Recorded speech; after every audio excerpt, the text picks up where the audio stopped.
그것은 무슨 의미냐? 누구든지 성령에 충만하면 하나님의 사역을 감당할 수 있다라는 선언이라는 겁니다. 사도이든 평신도이든 집사이든 누구이든 성령에 충만하면 누구든지 하나님의 말씀의 증인이 될 수 있다라는 것을 선언하고 있다라는 겁니다.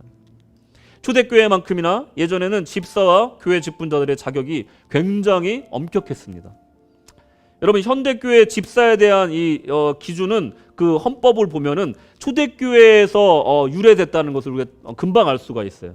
장로교회 헌법에 보면은 집사에 대해서 이렇게 얘기합니다. 집사는 당회의 지도 아래 빈곤한 자를 돌보며 교회의 서무, 회계와 구제에 관한 사무를 담당한다. 여기서 당회의 지도 아래라는 말은 영적인 범위를 벗어나지 않도록 목사와 장로의 영적 지도를 받아야 함을 말하는 것이다. 이렇게 얘기하고 있어요. 초대교회 집사님들과 똑같은 업무를 맡게 되죠. 그 직분의 역할이 있다는 거죠. 거기에 영적인 범위를 벗어나지 않게 당회의 지도를 받는다라는 단서가 붙어 있어요. 물론 정규 신학 공부를 하고 훈련받은 자가 목회자가 되고 교회의 리더가 되는 것은 교회와 교단의 질서를 위해서 정말 꼭 필요한 규칙입니다. 하지만 평신도의 역할에 대한 제한을 지나치게 두는 것 또한 성경적이지 않다라는 것을 우리는 관가하면 안 된다는 겁니다. 여러분, 구세군에서는요, 집사 직분과 이 하사관이라는 직분을 등치시킬 수가 있어요. 집사랑 이 하사관이라는 게 똑같다는 거죠. 그러니까 부교만 집사가 아니라는 거예요. 구세군의 하사관이라는 것은, 그러니까 부교는 서전트인데 이제 종교님은 서전트 메이저고, 근데 하사관은 영어로 뭐라고 그럴까요? 이 구세군 오래 다니신 분들 한번 대답해 보세요. 예? 이건 영어라서 모른다고요? 자, 하사관이라는 것은 로컬 오피서예요. 로컬 오피서. 그러니까 저 같은 사관을 오피서라고 하잖아요. 근데 우리 하사관들은 로컬 오피서, 그러니까 지역에 있는 영문에서 헌신하신 분들을 로컬 오피서라고 하사관이라고 부른다는 거예요.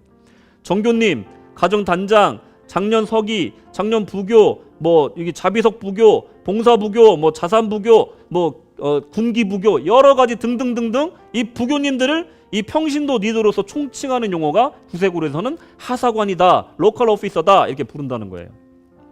구세군의 이 하사관의 훌륭한 신앙의 모범을 보이는 분들이 역사적으로 많이 계세요. 여러분들이 좀 모를 만한 얘기를 좀 하나 해드릴게요. 훌륭한 부교님이 계셨는데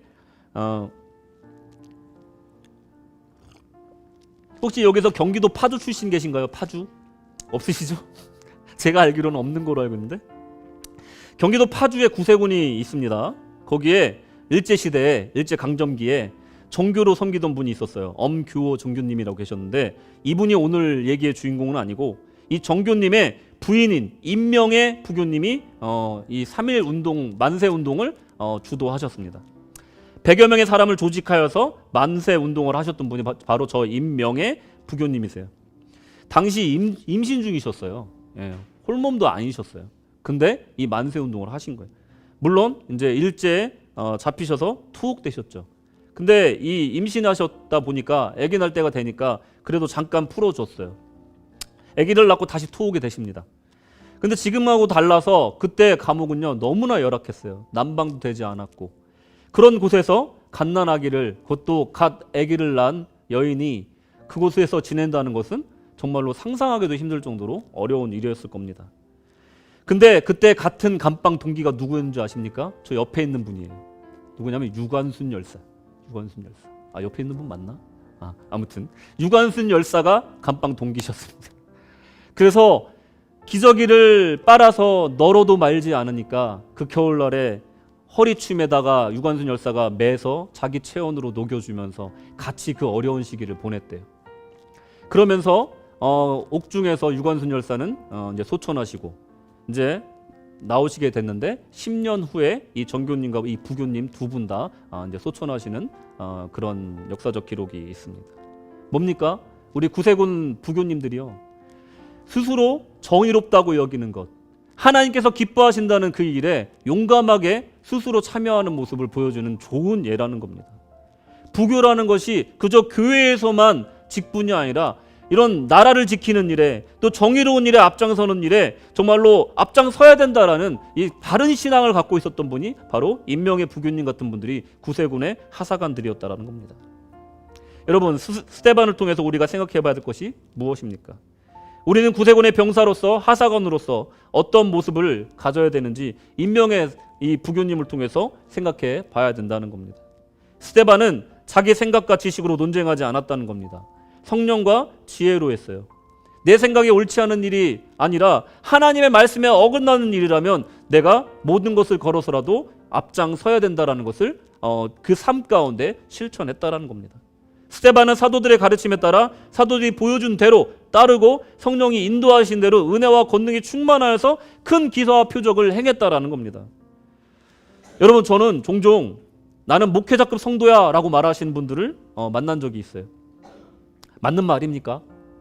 저는 그 말보다 더 좋은 말이 있다고 생각합니다. 세상에 목회자급 성도라는 말은 없기 때문에 그렇습니다. 가장 좋은 말은요, 그저 사관다운 사관, 정교다운 정교, 그리고 부교다운 부교만 있을 뿐이라는 겁니다. 성도다운 성도가 되면 되는 거예요. 배운 대로, 내가 훈련 받은 대로, 또 성령이 인도하는 대로 내가 주님의 일에 헌신하면 된다라는 겁니다. 자신을 비운 상태에서 복음의 진리대로 또 성령의 충만함에 행할 때 스데반은 평신도 사역자로서 크게 쓰임받고 자신이 배운 대로 아는 만큼 겸손하게 있는 자리에서 헌신하는 것이 가장 아름다운 모습이라는 것을 스데반이 우리에게 보여주고 있는 것입니다.